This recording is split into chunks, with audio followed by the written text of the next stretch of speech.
Hello साथियों, नमस्कार। देखिए, लास्ट लेक्चर जो है आपने देखा होगा एशिया के ऊपर था। तो एशिया की कुछ कोर बेसिक हमने जानकारी के बारे में बात किया था कि एशिया में क्या क्या हो सकते हैं, कौन कौन सी राजधानियां हैं, कौन कौन से पर्वत हैं। तो आज जो डेडिकेटेड लेक्चर है उसमें एशिया में कौन कौन से पर्वत हैं, मतलब कौन how how how different mountain ranges are located at different places in Asia. Second जो है वो हम लोग लेक्स के बारे में बात करेंगे और रिवर्स के बारे में बात करेंगे और कुछ जो राजधानियां बची हुई हैं उनके बारे में बात करेंगे। तो ये एक बहुत ही इंटरेक्टिव सेक्शन क्यों होने वाला है, क्योंकि आपके सामने दिख रहा होगा मैं एक मैप के माध्यम से इसको पूरा करवाने वाला हूँ और साथ ही साथ में मैं आपको इन्फॉर्मेशन भी दूंगा कि जो है वो पर्वत, वो झील क्यों इंपॉर्टेंट है, वो नदी क्यों इंपॉर्टेंट है, एग्जाम में क्यों इनके ऊपर क्वेश्चंस आते हैं। इन सभी को जो है ना मैं कवर करता हुआ चलूँगा। और यदि आपको जो थ्योरी वाला सेक्शन है जो मैं बोल रहा हूँ वो यदि आपको थ्योरेटिकली चाहिए तो वो मैं आपको जो है टेलीग्राम चैनल पे मेरे पोस्ट कर दूँगा, जो आपको डिस्क्रिप्शन बॉक्स में मिल जाएगा। ठीक है, तो चलिए क्लास को स्टार्ट करते हैं। तो सबसे पहले आप यहाँ पर एक बहुत ही इंपॉर्टेंट पर्वत देख रहे हैं। ये भारत के पर्सपेक्टिव से भी बहुत इंपॉर्टेंट है, अराकाम योमा। ये अराकाम योमा है। देखिए, भारत में जब भी मानसून उठता है ना, तो देखिए जब भी ये पश्चिमी बंगाल वाला क्षेत्र है, ये पूरा पश्चिम बंगाल वाला क्षेत्र है, तो यहाँ से मानसून उठ के इस पर्वत से टकरा के और ये मेघालय से होता हुआ और फिर भारत में ऐसे मानसून जो है आगे बढ़ता है। तो अराकाम योमा भारत के जो है ना मानसून सिस्टम के लिए बहुत ज़्यादा इम्पॉर्टेंट है।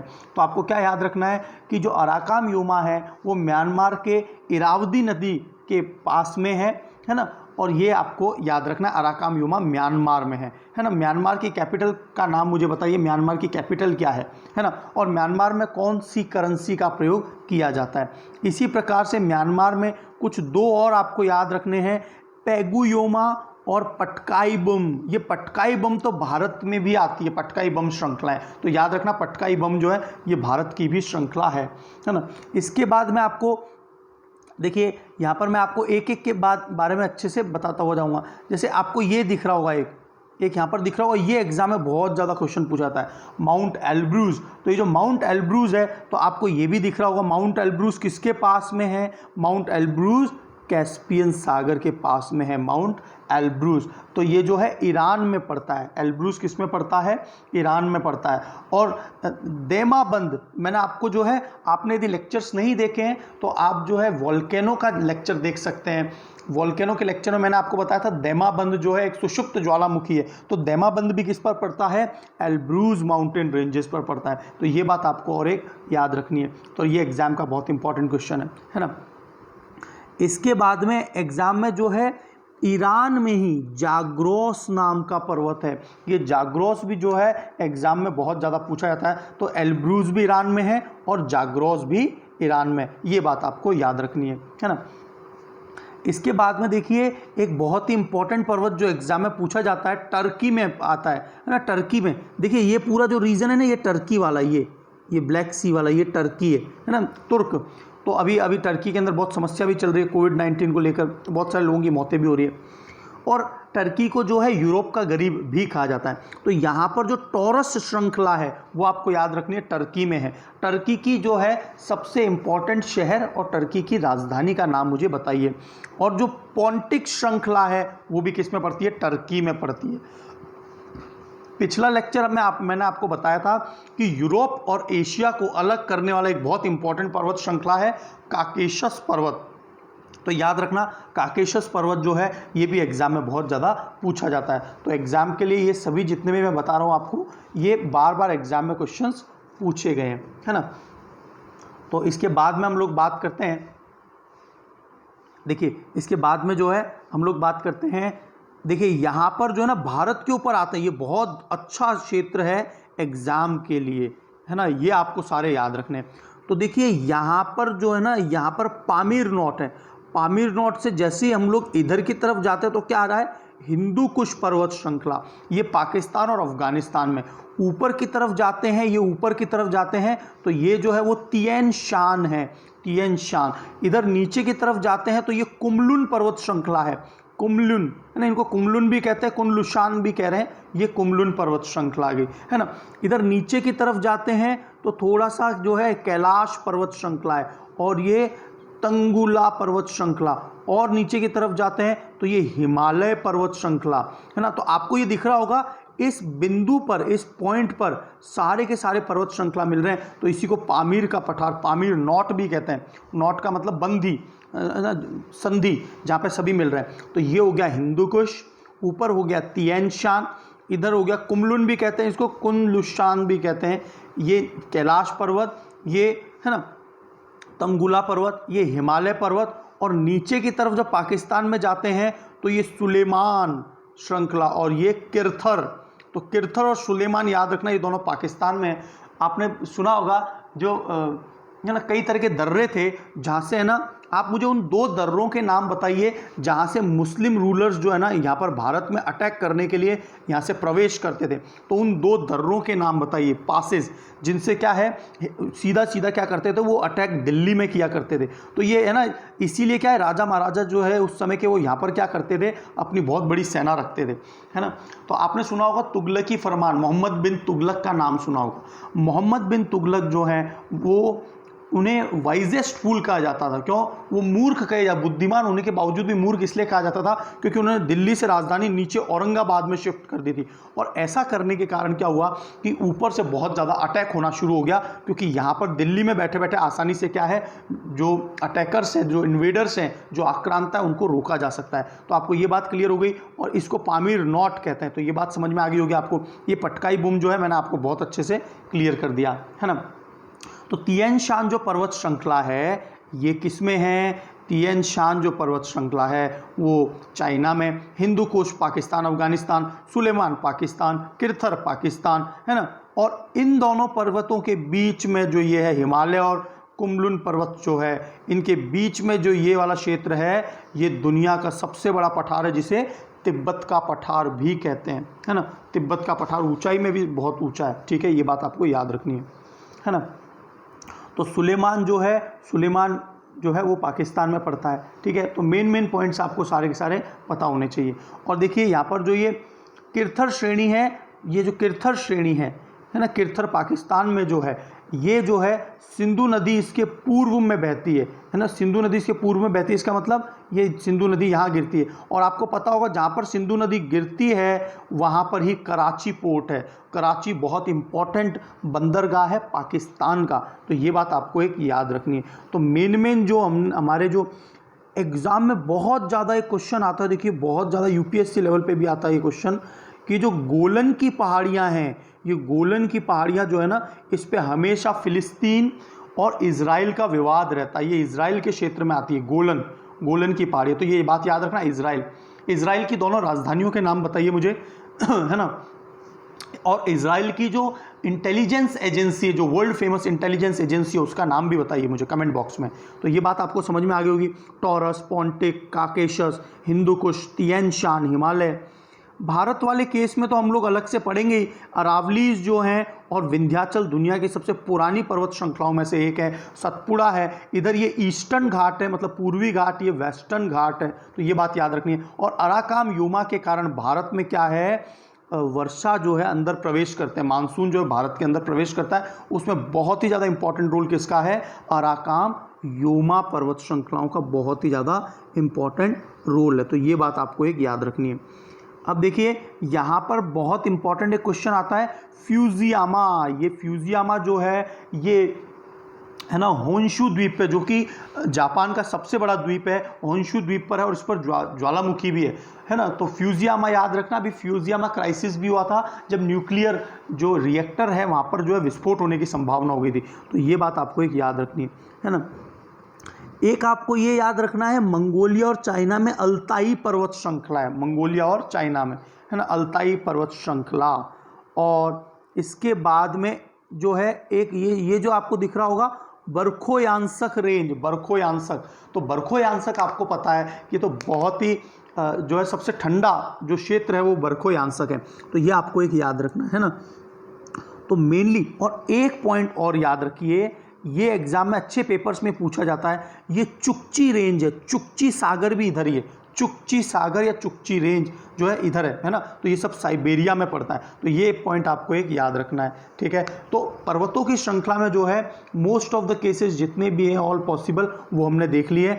आपको और कोई कमेंट करना है ना, एक छोटा सा और याद रख लेना, विरंगा श्रेणी भी यही है। हाँ, सबसे इंपॉर्टेंट भूल गए हम लोग, यूराल श्रृंखला, जो कि है ना, जो कि एशिया इधर है और यूरोप जो है वो इधर है, तो इन दोनों को जो अलग करती है वो यूराल पर्वत श्रृंखला है। तो कमेंट बॉक्स में बताइए कौन कौन से जो है टोपोग्राफिक थिंग्स हैं, चीज़ें हैं जो है ना एशिया और यूरोप को अलग अलग करती है, तो ये मुझे आप कमेंट बॉक्स में बताइए। तो इसके बाद में हम लोग चलेंगे अगले सेक्शन पे, और अगला सेक्शन किससे रिलेटेड है? अगला सेक्शन जो है वो प्रमुख नदियाँ कौन कौन सी हैं उन पर बात करेंगे। तो नेक्स्ट सेक्शन पे आ जाते हैं, एशिया के नेक्स्ट सेक्शन पे आ रहे हैं हम, है ना। आपको यदि ये जो है वीडियो बहुत अच्छे लग रहे हैं तो आप प्लीज़ इनको अपने बहुत अच्छे अच्छे दोस्तों में शेयर कीजिए। इसी तरह से मैं इंडियन ज्योग्राफी भी लाने वाला हूँ, नदियाँ वगैरह सब कुछ जो है आपको एक एक पॉइंट पिक्चर क्लियर कर दूंगा। और जो थ्योरी आपको नहीं समझ में आ रही है तो मैं जो है उसको अपने टेलीग्राम ग्रुप में पोस्ट कर दूंगा इनके कंटेंट को,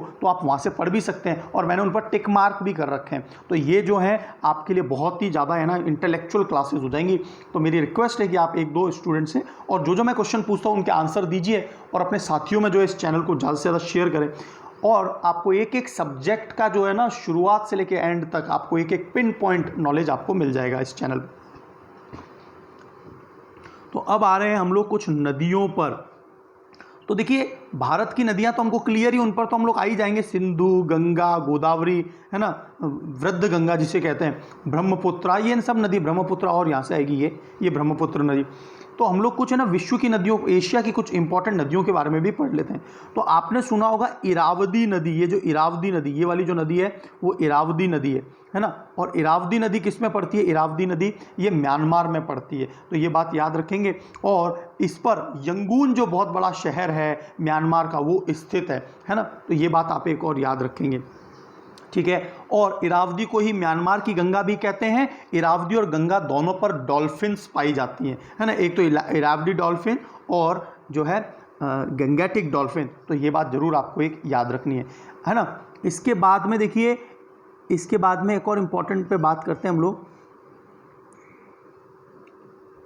देखिए एक बहुत लंबी नदी है और ये एग्जाम पर्सपेक्टिव से भी बहुत इम्पॉर्टेंट है, ये जो मैकांग नदी है। देखिए मैकांग नदी बहुत लंबी नदी भी है, ये यहाँ से चल रही है, और मैकांग नदी पर है ना बहुत सारे कैपिटल्स जो है ना वो हैं। तो देखिए मैकांग जो नदी है वो पूर्वी तिब्बत से निकलती है, और जो है चीन से होकर लाओस, म्यांमार से सीमा बनाती हुई थाईलैंड की सीमा बनाती है, कंबोडिया की, और दक्षिणी वियतनाम में बहती हुई, और ये जो है दक्षिणी चीन सागर में गिर जाती है। ये दक्षिणी चीन सागर है ये पूरा, है ना। और ये जो द्वीप समूह चल रहे हैं ये फिलीपींस हैं, तो आपको ये बात क्लियर हो गई। तो मैकांग जो है ना वो जो है दक्षिणी पश्चिमी जो एशियाई देश हैं, सॉरी दक्षिणी पूर्वी जो एशियाई देश है, ये सभी दक्षिणी पूर्वी एशियाई देश, इन्हीं को ड्रैगन कंट्री भी कहा जाता है। Laos, Vietnam, Cambodia, Myanmar, Malaysia, Indonesia, तो ये जो है ये ड्रैगन कंट्रीज या टाइगर कैपिटल्स भी कहते हैं इनको, क्योंकि ये बहुत तेज़ी से उभरती हुई अर्थव्यवस्था है। तो ये एक बात आपको याद रखनी है। फिर आपको एक और इंपॉर्टेंट क्वेश्चन आ रहा है, देखो साल्विन नदी भी बहुत ज़्यादा इंपॉर्टेंट है ना। तो ये भी क्या है, आपको साल्विन के बारे में याद रखना है कि जो है ये थाईलैंड और बर्मा के बीच में सीमा बनाती है ना। थाईलैंड और बर्मा का मतलब म्यांमार के बीच में सीमा बनाती है। मैकांग तो बहुत सारे जो है देश जो हैं उनके साथ सीमा बनाती है। तो मैकांग नदी जरूर एक याद रखना, ये इंपॉर्टेंट क्वेश्चन है मैकांग नदी, है ना। चलिए इसके बाद में हम लोग बात कर रहे हैं, है ना, इसके बाद में हम लोग बहुत इंपॉर्टेंट नदियों के बारे में बात कर लेते हैं, है ना। देखिए यहाँ पर आपको दो नदियाँ दिख रही होंगी जो एग्जाम में ना कई बार क्वेश्चन पूछा हुआ है। एक तो है आमू दरिया और सियर दरिया, आमू दरिया और सियर दरिया। तो ये दोनों जो हैं, देखिए यहाँ पर एक आपको ये छोटा सा सागर भी दिख रहा है, और ये है अरल सागर। और आपको पता होगा अरल सागर से पानी लगातार खत्म होता जा रहा है और लगभग अरल सागर सूख गया है। तो इसमें अरल सागर में जो दो नदियां गिरती हैं वो है, एक तो है आमू दरिया और सियर दरिया। तो ये बात आपको याद रखनी है ना। और ये जो है अफ़गानिस्तान से होती हुई तजाकिस्तान के अंदर जो है प्रवेश करती है और अरल सागर में गिरती हैं दोनों। तो अमू दरिया और सियर दरिया ये दोनों ही नदियाँ क्या हैं, है ना, ये बात आपको एक याद रखनी है, ठीक है।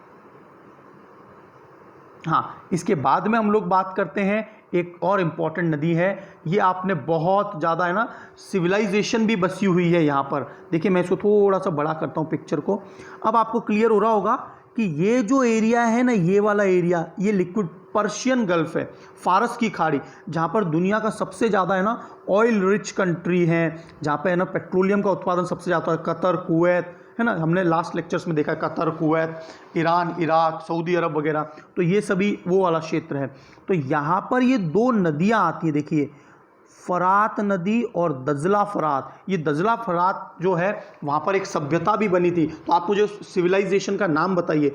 आपको ये जरूर पता होना चाहिए, एशिया को सभ्यता का पालना, क्रेडल ऑफ सिविलाइजेशन भी कहा जाता है। तो ये दजला नदी है और ये फरात नदी है। दजला फरात जो है ये दोनों क्या हैं, याद रखेंगे, दजला फरात नदी इराक में बहती है, इराक में दजला फरात, ठीक है। और यहाँ पर इराक के बहुत ही इंपॉर्टेंट शहर मौसुल, ये मौसुल जो है ना, ये मौसुल एक बार ISIS ने अपने पूरे नियंत्रण में ले लिया था और इसलिए इसके ऊपर UPSC पे क्वेश्चन भी आया था, है ना। Baghdad is the capital, Baghdad तो कैपिटल है ही, और बसरा, ये तीनों जो है ना, ये इन नदियों के सहारे स्थित हैं। तो ये बात क्लियर हो गई होगी आपको, है ना। और ये दोनों, ये जो नदियां हैं वो टर्की के टॉरस पर्वत, जो हमने थोड़ी देर पहले पढ़ा था, टॉरस पर्वत, आपको याद आ रहा होगा, मैंने यहाँ पर थोड़ी देर पहले टॉरस पर्वत बताया था, यहाँ से निकलती है ना। तो अमू दरिया और सिरा दरिया, ये तो आपको पता ही चल गया कि वो अरल सागर में, और अरल सागर लगातार सूखता जा रहा है, और ये जो है ये कैस्पियन सागर है। तो ये पॉइंट क्लियर हो गया आपको, है ना।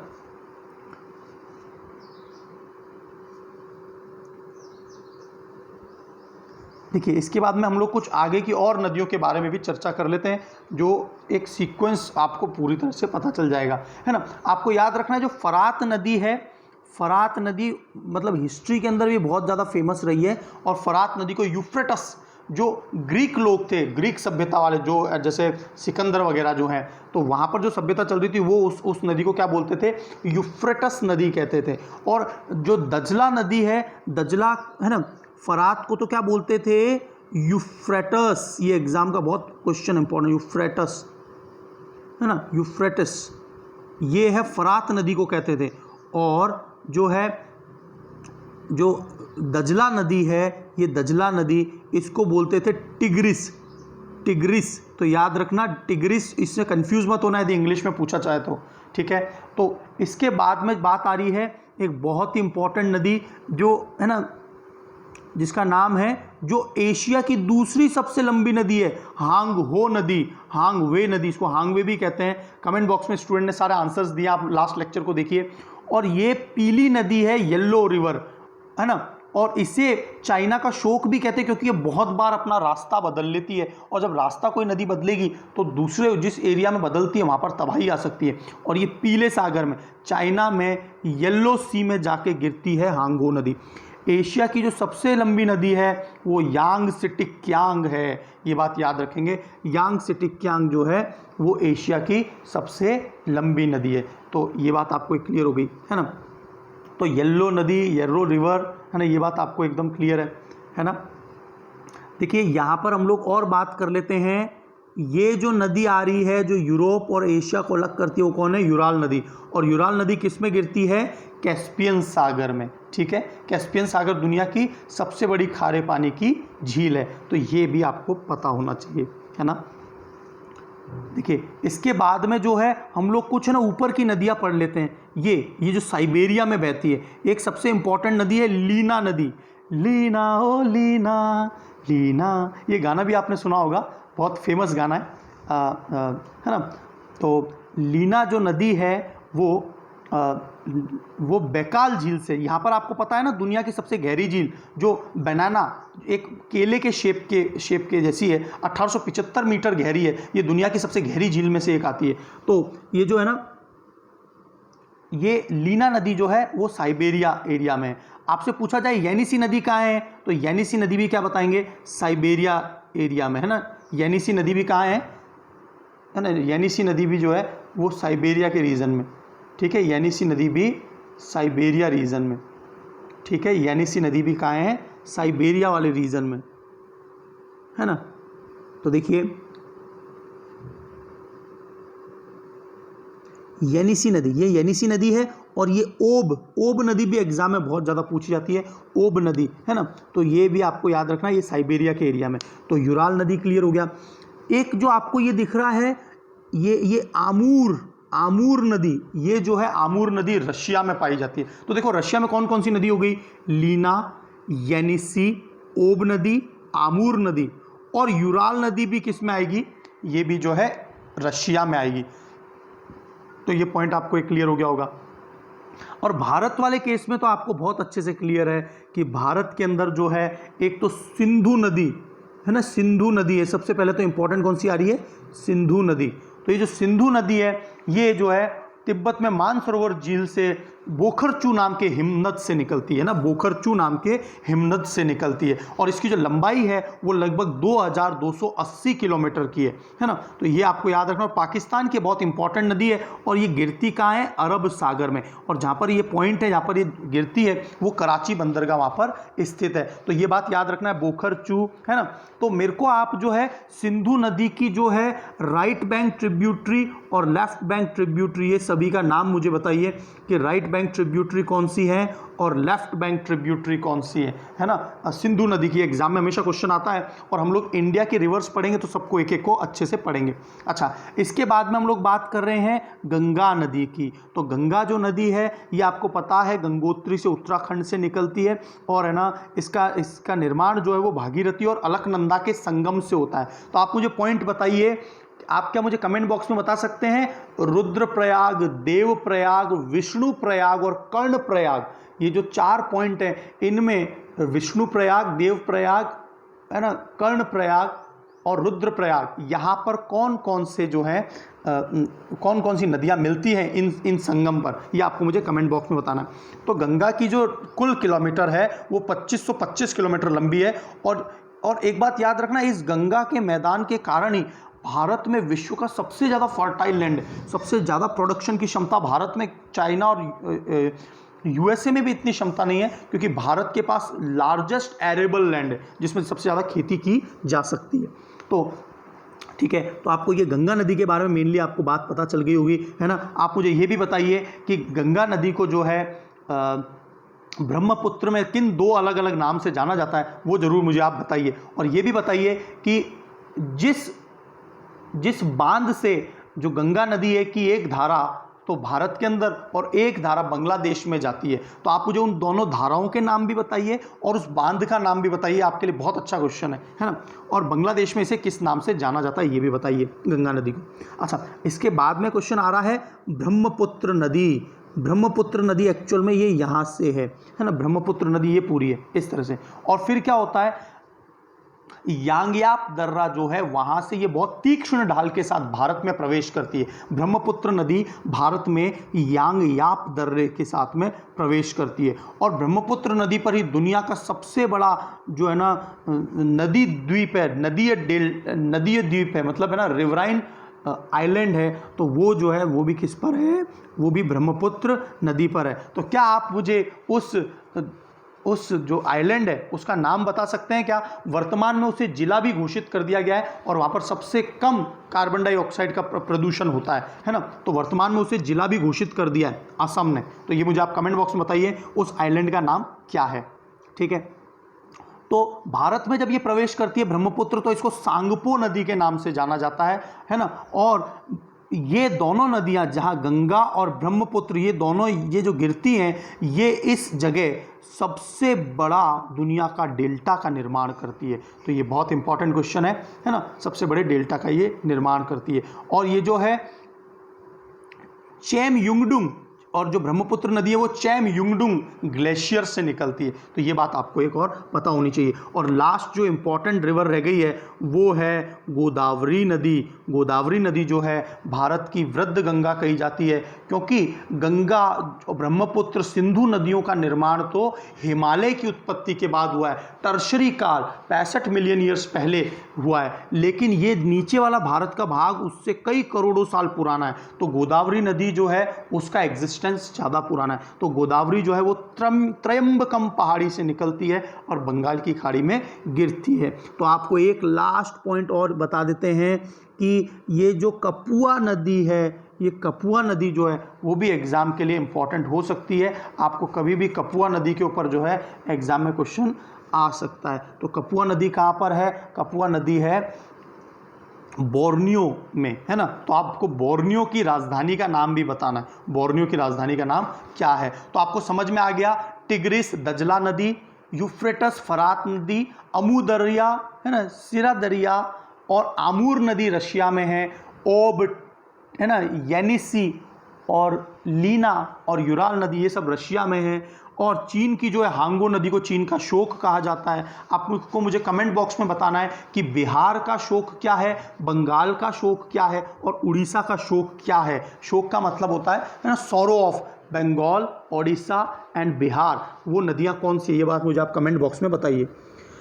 अब हम लोग चल रहे हैं अगले सेक्शन पे, और अगले सेक्शन किससे रिलेटेड हैं? जो ये झीलें हैं, है ना, झीलों के ऊपर आ जाते हैं। तो झीलों के ऊपर आपको हमेशा याद रखना है कि झीलें जो होती है वो दो प्रकार की होती है, खारे पानी की झील और मीठे पानी की झील। तो सबसे पहले हम लोग बात कर लेते हैं, नीचे से चलते हैं। देखिए यहाँ पर आपको एक चीज़ दिख रही होगी, टोबा झील, टोबा, है ना। तो आपको ये भी पता होगा ये टोबा झील यहाँ पर है ना। तो ये सुमात्रा आइलैंड है, ये इंडोनेशिया का सुमात्रा आइलैंड पर क्या है, टोबा झील है। टोबा, तो टोबा कहाँ पर पड़ती है, इंडोनेशिया में, है ना। और ये जो है मलक्का जल संधि। देखो एक बात याद रखना, ये क्या होता है जब भी शिप्स, देखो क्या हुआ, मान लीजिए कोई शिप है ना, इंग्लैंड से यहाँ से आया, इंग्लैंड से आ रहे हैं ये, है ना, ये बाब अल मंडेब से बाहर निकला, बाब अल मंडेब जल संधि, फिर ये मान लो मुंबई में रुका, फिर ये कोलंबो में रुका, और फिर क्या है, नीचे से न जाने की वजह ये जो रास्ता है ये मलक्का जल संधि है, जो मलेशिया और सुमित्रा आइलैंड के बीच में से जा रहा है, ये मलक्का है, मलक्का। तो ये क्वेश्चन बहुत बार पूछा जाता है। इसके पास में ये इधर की तरफ मकस्सर जल संधि है, तो मलक्का और मकस्सर जल संधि जरूर याद रखना, और इस पॉइंट पर बाब अल मंडेब याद रखना, और ये वाला जो पॉइंट है वो हॉर्मूज है। ये सब मैंने पिछले लेक्चर्स में कवर किए हैं, आप जरूर पिछले लेक्चर्स को देखिए, है ना। तो देखिए यहाँ पर आपको ये बात क्लियर होगी। तो टोबा झील कहाँ पर है ना। इसके बाद में मैं आपको एक बहुत ही इंपॉर्टेंट, जो बहुत ज़्यादा इंपॉर्टेंट है उन पर बात कर लेते हैं। मैंने थोड़ी देर पहले बताया था, ये बेकाल झील जो है दुनिया की सबसे गहरी झील में से एक मानी जाती है, और ये एक मीठे पानी की झील है ना, और है ना। तो ये सब बातें आपको याद रखनी है, और इसका पानी, इसके अंदर क्षमता बहुत ज़्यादा है, क्योंकि ये बहुत ज़्यादा गहरी है, इसलिए इसमें क्षमता बहुत ज़्यादा है। जेया झील भी जो है, यदि आपसे कभी पूछ लिया जाए जेया झील, तो जेया झील भी याद रखना, ये रशिया में है, ठीक है ना। इसके बाद में देखिए एक बहुत ही इंपॉर्टेंट झील आ रही है, बालकश। तो देखिए आपको ये तो पता होगा कि ये कौन है, मंगोलिया देश है।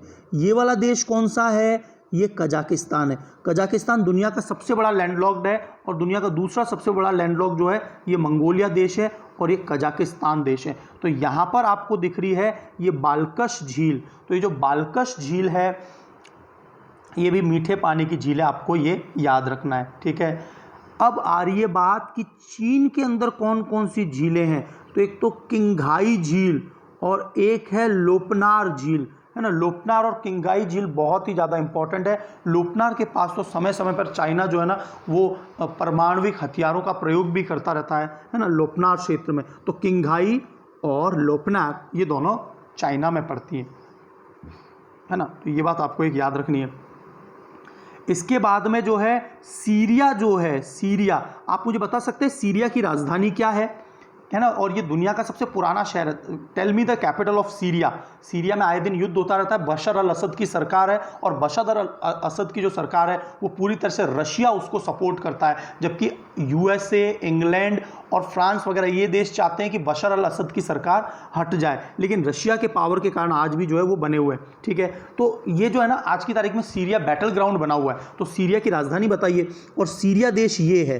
तो सीरिया में असद झील याद रखेंगे, सीरिया में असद झील जो है वो बहुत इंपॉर्टेंट है। देखिए दुनिया की जो सबसे ज़्यादा खारे पानी की झील है वो वॉन झील है, और वॉन झील जो है ये आपको पता है ना, ये वाला देश कौन सा चल रहा है, टर्की चल रहा है। सीरिया से ऊपर टर्की है ना, तुर्की देश। तो वॉन झील दुनिया की सबसे बड़ी खारे पानी की झील है, ये बात आपको एक याद रखनी है, ठीक है।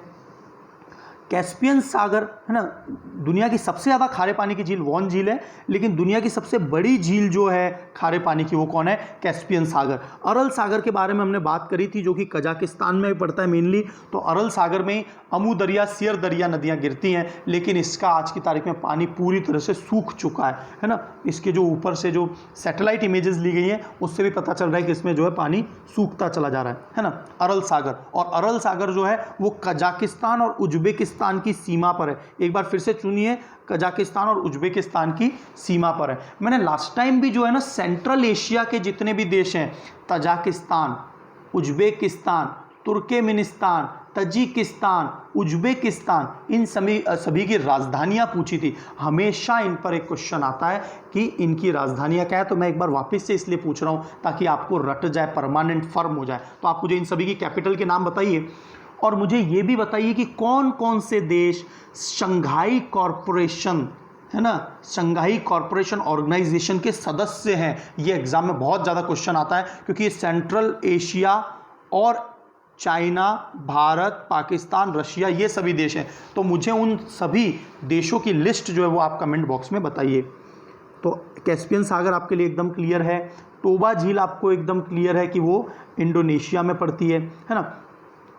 उमरिया जो झील है ना, उमरिया झील, देखिए ये उमरिया झील यहाँ पर आ रही है कैस्पियन सागर के पास में। तो उमरिया जो झील है ये ईरान में पड़ती है। उमरिया झील कहाँ पड़ती है भाई, याद रखना, ईरान में पड़ती है। एक जो है मृत सागर, डेड सी, तो ये जो मृत सागर है वो इज़राइल और जॉर्डन की सीमा पर, देखिए इसमें नहीं बना है, लेकिन जो है इज़राइल और जॉर्डन की सीमा पर यहाँ पर जो है ये कौन सी झील है, बहुत ही इंपॉर्टेंट, मृत सागर। मृत सागर दुनिया की चौथी सबसे ज़्यादा खारे पानी की झील है ना। तो आप मुझे बता सकते हैं कि किसी भी झील या किसी भी महासागर में खारापन कैसे मापा जाता है, और सामान्यतः महासागरों में कितना खारापन होता है, सैलिनिटी कितनी होती है, ये आप मुझे कमेंट बॉक्स में बताइए। तो ये बात क्लियर हो गई आपको कि वॉन झील कहाँ है, टर्की में है। आपको ये पूछा जाए मृत सागर कहाँ है, इजराइल और जॉर्डन की सीमा पर है। आपसे क्वेश्चन पूछा जाए अरल सागर कहाँ है, तो कजाकिस्तान और उज्बेकिस्तान की सीमा पर है। उमरिया झील जो है वो ईरान में है। टोबा झील कहाँ है, इंडोनेशिया में। लॉपनार झील और किंघाई झील कहाँ है, ये दोनों जो है चाइना में है। बेकाल झील और जिया झील कहाँ है, ये दोनों रशिया में है। बाल्कश झील कहाँ है, तो ये कजाकिस्तान में है। तो ये सब बात आपको एकदम क्लियर हो रही होगी। तो मेन झीलें जो हैं वो हमने देख ली हैं। अब देखिए भारत के अंदर जो है ना सबसे बड़ी मीठे पानी की जो झील बोली जाती है वो है वुलर झील और डल झील। मुझे आप बताइए इन दोनों के पास से कौन सी नदियां गुजरती हैं, डल झील और वुलर झील से? ये मुझे आप जरूर क्वेश्चन में आंसर में बताएंगे। सांबर झील जो है इनलैंड, यदि आपसे पूछा जाए ना इनलैंड मतलब भारत के अंदर वाले क्षेत्र में सबसे बड़ी खारे पानी की झील कौन सी है, तो सांबर आएगा। लेकिन ओवरऑल पूछा जाए भारत की सबसे बड़ी खारे पानी की झील कौन सी है, तो चिल्का झील है। तो ये बात याद रखनी है आपको। और सांबर से जो है भारत का लगभग 10% नमक का उत्पादन किया जाता है। तो ये पॉइंट भी आपको एक याद रखना है, ठीक है। तो अंतः स्थलीय सबसे बड़ी झील भारत की सांबर है। और चिल्का जो झील है आपको पता होगा, चिल्का झील लेगून झील है। लेगून का मतलब होता है जो ये समुद्र की सीमा होती है ना उसके बिल्कुल पास में जो होती है, जहाँ पर है ना कभी कभार ज़्यादा तेज़ी से समुद्र का पानी आता है तो समुद्र का पानी भी इन झीलों में आ जाता है। तो मुझे आप कमेंट बॉक्स में जो है भारत में जितनी भी लेगून झील है और लेगून झील क्या होती है उनका कॉन्सेप्ट बताइए, और भारत में जितनी भी लेगून झील है उनके नाम कमेंट बॉक्स में बताइए। बहुत मज़ा आ जाए क्योंकि ये सब क्वेश्चन पेपर में पूछे जाते हैं, है ना। आप जो भी स्टूडेंट्स मेरे लेक्चर्स देख रहे हैं आप उसको ज़रूर शेयर करें दोस्तों में, और कमेंट बॉक्स में ज़्यादा से ज़्यादा आंसर करें। जो भी देख रहे हैं ना आप सर्च करके आंसर्स दीजिए तो आपको बड़ा इंटरेस्ट आने लग जाएगा। तो डल झील आपको पता चल गया, वुलर पता चल गया, सांबर पता चल गया, चिल्का झील आपको, ये सभी जितनी भी झीलें हैं ये सभी आपको बहुत आसानी से समझ में आ रही है ना। तो मेनली जो झीलें हैं भारत की, ये जो एशिया की, वो हमने कवर कर दिया है। तो कुछ और चुनिंदा पॉइंट्स रह गए हैं एशिया के, वो मैं नेक्स्ट लेक्चर में कवर कर दूंगा और एशिया जो है आपका पूरा हो जाएगा। तो share it, keep watching and wish you all the best. God bless you all.